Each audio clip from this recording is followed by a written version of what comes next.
Han So-hee was part of a North Korean cheering squad. She says she performed for the late leader Kim Jong-il before being chosen to join the group and had extensive training in how to behave when travelling abroad. She defected in 2006. But Han says she would not have dared to defect while on an official trip to South Korea. 아니, 그런 생각은 당시엔 전혀 하지도. I wouldn't even consider it, she says. It'll be the same for the cheerleading squad this time. They have family back home. They know if they defect, their family will be terrified and punished. Support staff surround the cheering squad, the athletes, the art troupe. One former North Korean police officer who was in charge of surveillance says intelligence officers would be among them with informants who report back. All of the delegation would be under 24/7 surveillance, he says. They wouldn't be able to go to the bathroom alone. Informants monitor who is talking to whom.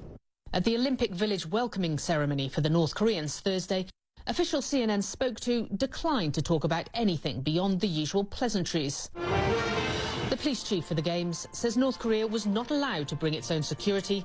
He tells me he's organised a separate field team dedicated to the North Koreans. I wouldn't go so far as to say the athletes are isolated, he says, but they are separated from the other athletes. We will have extra security for them. The North Koreans have taken 3 floors in the Gangneung Athletes Village and they've staked their claim, flying one of the largest flags of any country. No North Korean will stay alone. All apartments in the athletes' village house 2 people or more.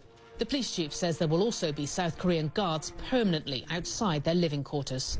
One way to ensure the security of the North Koreans, house them on the ferry that actually brought them here. The art troupe's accommodation for the first part of their trip. Very difficult to get too close to and very difficult to disembark undetected.